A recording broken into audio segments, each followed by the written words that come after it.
Union Square Bistro was a favorite restaurant among New York's elite. Nestled in the heart of Manhattan, it radiated luxury and sophistication.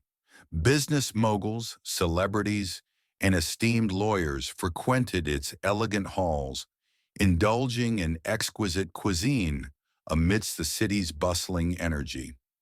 The aroma of freshly baked bread blended with expensive perfume, while the soft clinking of silverware and the gentle jazz melodies from a live band created the perfect backdrop for power lunches and secret negotiations. At a prime table near the terrace, Jonathan Mercer sat with the posture of a man who had built a financial empire. At 68, he was the chairman of Mercer Global, a billion-dollar investment conglomerate. His navy blue tailored suit and platinum cufflinks were subtle yet unmistakable signs of wealth. Across from him, Sophia, his stunning wife in her 40s, radiated elegance and charm. A form-fitting emerald green dress accentuated her beauty, drawing admiration from those around. The way she absent-mindedly checked her Cartier watch hinted that her mind was already onto her next plan. Nearby, a boy lingered just beyond the restaurant's iron fence. Tyler, 14 years old, had been homeless for months. His sharp, wary eyes scanned the tables. His oversized hoodie barely clung to his thin frame, and his sneakers were so worn they were beyond repair. He was neither a beggar nor a thief, just a survivor, always watching, always calculating.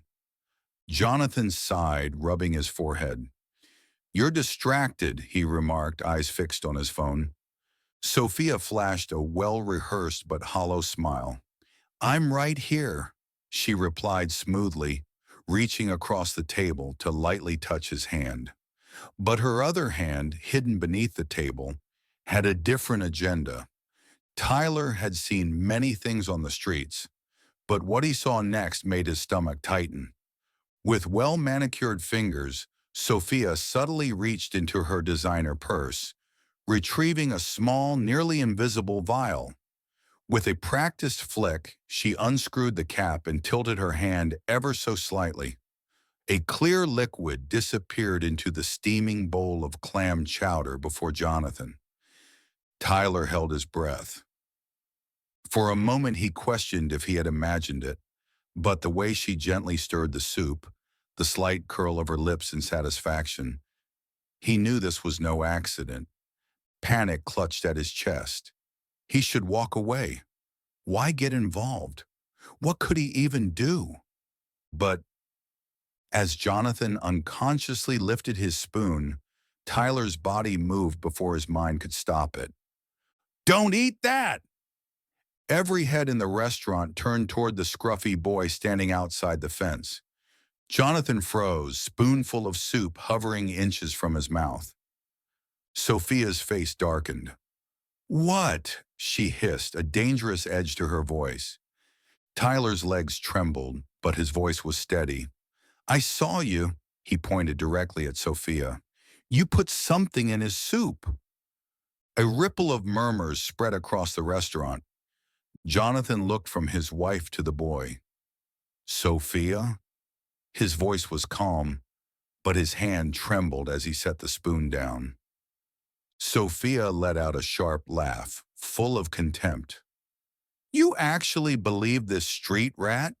He's probably trying to scam you or, worse, distract you so he can steal your wallet." Tyler clenched his fists. "I'm not lying. If you don't believe me, smell the soup." The air in the restaurant thickened with tension. Sophia's expression hardened, the flawless mask beginning to crack. Jonathan stared at her. "What's going on?" The mask shattered. "This is ridiculous," she snapped, standing abruptly. "Jonathan, eat your soup and let's leave." Tyler stepped closer. "If you don't believe me, have it tested. You have the money. You can do that." A flicker of hesitation crossed Jonathan's face. His instincts clashed with logic. Why would this boy lie? And yet he had trusted Sophia for years. The waiter who had been frozen in place finally spoke up. "Sir, should I call security?" Jonathan shook his head. "Number, call the police." Sophia's face drained of color. "You can't be serious." Sirens wailed in the distance. Moments later, two police officers entered the restaurant, hands resting on their belts. "What's going on here?" one of them asked, taking in the tense atmosphere. Jonathan pointed at the bowl of soup. "This boy claims my wife poisoned my food." One officer stepped forward, sniffing the soup. He turned to Sophia. "Ma'am, do you have anything to say?" Sophia scoffed. "This is absurd," but her voice lacked conviction. The officer exchanged glances with his partner. "We need to test this." A flicker of panic crossed Sophia's eyes. Then something inside her snapped. She turned to Tyler, fury erupting. "You little bastard! You ruined everything." The restaurant fell into dead silence. Jonathan went rigid. Those words, the way she spat them, were a confession. The officer didn't hesitate. "Ma'am, hands where we can see them." Sophia tried to flee, but she was restrained immediately. Jonathan looked at Tyler. "Sit down." Tyler hesitated, then complied. "You saved my life," Jonathan murmured. "I owe you." Tyler swallowed hard. "I couldn't just walk away." For the first time in years, Tyler felt something unfamiliar. Hope. If this story moved you, don't forget to like and subscribe to Deep Whispers. Share this video with someone who needs to be reminded that even the smallest actions can change lives. Until next time, stay brave, stay kind, and keep listening for the whispers of truth.